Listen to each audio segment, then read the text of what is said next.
Ukraine ने तबाह की रूसी कैलिबर मिसाइल, इसका वीडियो सामने आया है। रूसी मिसाइल को F-16 से तबाह किया गया।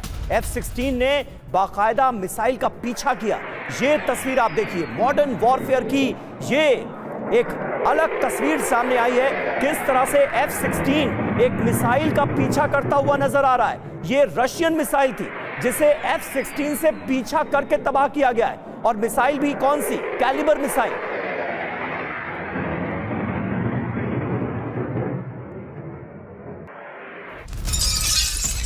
और अहम खबर है, रूस ने अग्रिम मोर्चे पर Su-34 को लगाया। Su-34 से दागी गई Fab-1500 मिसाइल। यूक्रेनी बख्तरबंद वाहनों पर इसी के जरिए किया गया हमला।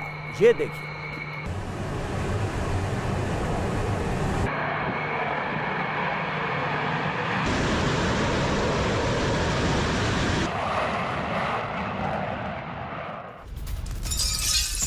और एक और बड़ी खबर है, कैलिनिनग्राद को लेकर पुतिन ने दे दी है वार्निंग। कैलिनिनग्राद पर खतरा जंग में बदल सकता है। यूरोप में बड़े संघर्ष को बढ़ावा ना दे नेटो।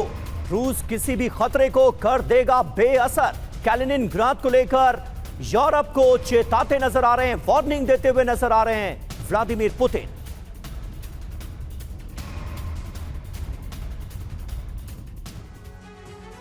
देखिए, और कैलिनिनग्राद को लेकर TV9 भारतवर्ष के इसी स्टूडियो में हम इससे पहले भी कई बार चर्चा कर चुके हैं और बता चुके हैं आपको कि ये किस कदर स्ट्रैटेजिक इंपॉर्टेंस वाला इलाका है रूस के लिए और कैसे यहां पर एक खतरा लगातार बना हुआ है रूस के लिए।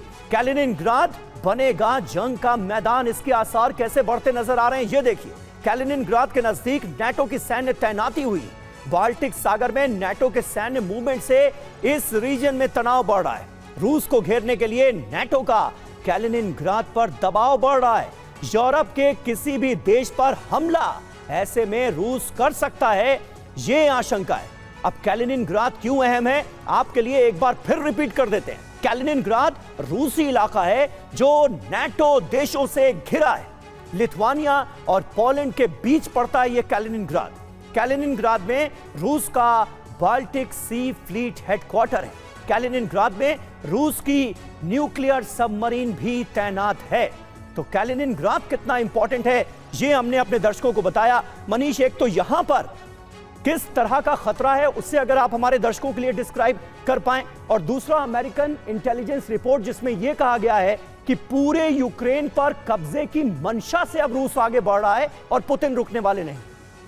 देखिए, सबसे दिलचस्प बात यह है कैलिनिनग्राद को लेकर, जो रूस के मुख्य भूभाग से काफ़ी दूर है और वो यूरोपीय देशों के बॉर्डर से लगता हुआ बाल्टिक सी का एक छोटा सा आइलैंड है। संयोग की बात है कि मैंने वहाँ पर जाकर वहाँ से TV9 के लिए रिपोर्टिंग की है और वहाँ पर बाल्टिक सी फ्लीट का हेडक्वार्टर देखा है, रूस की नेवल स्ट्रेंथ देखी है, वहाँ पर रूस का न्यूक्लियर सबमरीन मैंने देखा है। ये इसमें कोई दो राय नहीं कि अगर यूरोप रूस से जंग करने जाएगा तो उसका पहले दिन जो कोई एक्शन लेगा वो लेगा कैलिनिनग्राद को ब्लॉकेट करना और कैलिनिनग्राद पर अपना कब्जा करना।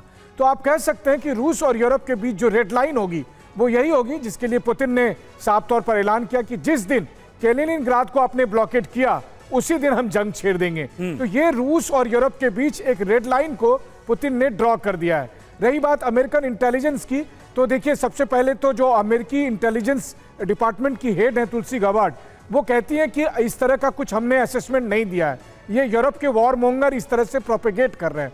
और जो दूसरी सबसे अहम बात है कि रूस का इरादा यूक्रेन को पूरी तरह अगर कब्जा करना होता तो वो दूसरी स्ट्रेटेजी अपनाती, बल्कि रूसी सेना की कोशिश है ईस्टर्न यूक्रेन पर अपना डोमिनेंस बनाते हुए जो वेस्टर्न हथियार आ रहे हैं उस कुरुक्षेत्र में उसका खात्मा करते रहना और इस युद्ध को जितना लंबा खींच सके वो खींचते रहना, ताकि अपोजिशन की जो पार्टी है वो सब पूरी तरह से थक जाए। फिलहाल तो रूस की यही स्ट्रेटेजी आगे दिखती है। अब इसका इंटरप्रिटेशन यूरोप और अमेरिका अपने हिसाब से कर सकते हैं। बिल्कुल, रशियन स्ट्रेटेजी को लेकर जो क्लैरिटी है वो मनीष ने हमारे दर्शकों को दी।